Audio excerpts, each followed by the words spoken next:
নমস্কার বন্ধুরা, রাজ কিচেনে সবাইকে স্বাগত জানাই। তো আজকে আমি বানাবো ফ্রাইড রাইস। তো বাড়িতে থাকা কিছু উপকরণ দিয়ে আজকের সহজ উপায় ফ্রাইড রাইস বানাবো। তো বন্ধুরা তোমরা দেখতে থাকো। বন্ধুরা এখানে আমি ফ্রাইড রাইস বানানোর জন্য নিয়ে নিয়েছি ফুলকপি। ফুলকপিটা ছোট ছোট করে কুচি নিয়েছি। এখানে নিয়েছি গাজর কুচি আর বিনস কুচি।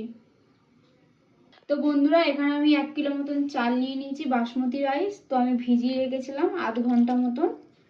তো দেখো চালটা আমার অনেকটাই ভেজানো হয়ে গেছে। তো এবার আমি জলটাকে জল ঝরিয়ে নেব।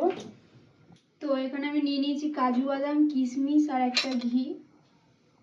বন্ধুরা এখানে আমি নিয়ে নিয়েছি দারচিনি, এখানে 3টে লবঙ্গ, 3টে এলাচ আর 2টো তেজপাতা আমি একটু ছিঁড়ে নিয়েছি। তো জলটাকে এবার আমি গ্যাসটা জেলে দিয়েছি, একটু লো ফ্লেমে রেখেছি। এগুলো এর মধ্যে দিয়ে দেবো। ভাতটা করে নেওয়ার জন্য আমি এবার এগুলো দিয়ে দিয়েছি এর মধ্যে। এবার ফুটবে জলটা। দিয়ে দেবো 1 চামচ মতন সাদা তেল। আমি গ্যাস জ্বেলে দিয়েছি, গ্যাসের মধ্যে একটা কড়া বসিয়ে দিয়েছি। এখানে দিয়ে দেবো আমি 2 চামচ মতন ঘি আর দেবো এবার 2 চামচ মতন সাদা তেল। তো আমার এখানে ঘি আর সাদা তেলটা দিয়ে দিয়েছি, গরম হয়ে গেছে। এবার দিয়ে দেবো আমি কাজু বাদাম আর কিশমিশটা ভেজে নেবো। তো আমি দিয়ে দিয়েছি। এবার ভাজা হয়ে গেছে, হালকা করেই ভেজে নেব, বেশি কড়া করবো না। আমার এখানে ভাজা হয়ে গেছে, আমি তুলে নিয়েছি একটা প্লেটের মধ্যে। এবার আমি বিনসটা দিয়ে দেবো ভাজার জন্য। তো এখানে বিনসটা দিয়ে দিয়েছি, ভাজা ভাজা হবে। গ্যাসটাকে আমি একদম লো ফ্লেমে রেখেছি, নাহলে কিন্তু পুড়ে যেতে পারে। জলটা আমার এখানে গরম হয়ে গেছে, আমি এবার চালটাকে দিয়ে দেবো। চালগুলো দিয়ে দিয়েছি, একটু ভালোভাবে নেড়ে দেবো আস্তে আস্তে করে। আমি বিনসটা হালকা করে ভেজে নিয়েছি। এবার আমি দিয়ে দেবো গাজর কুচি,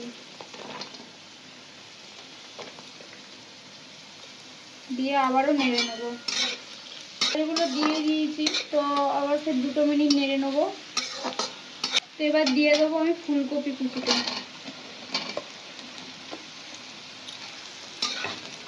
আবারও নেড়ে নেবো। তো আমার এখানে ফুলকপিটা হালকা হালকা করে ভাজা হচ্ছে।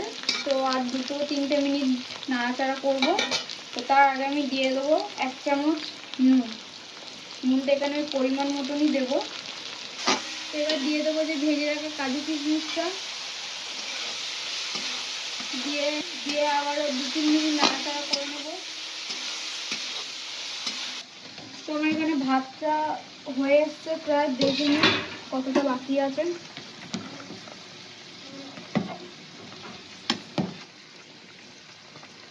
তো ভাতটা আর একটু 2 মিনিট মতন ফুটবে। তো ভাতটা হয়ে গেছে, আমি গ্যাসটা বন্ধ করে দিচ্ছি। ভাতটাকে এবার লাভিয়ে নেব।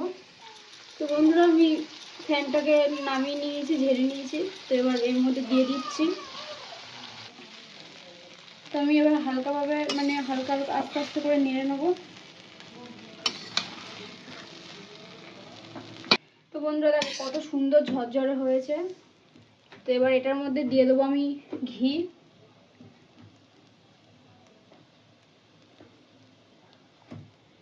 তো ঘিটা দিয়ে আমি ভালোভাবে নেড়ে চেড়ে নিয়েছি।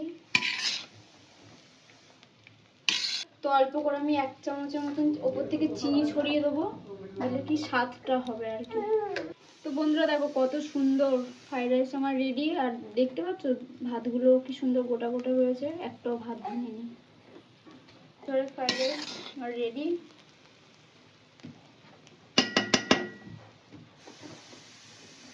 বন্ধুরা আমার ফ্রাইড রাইস এখানে রেডি।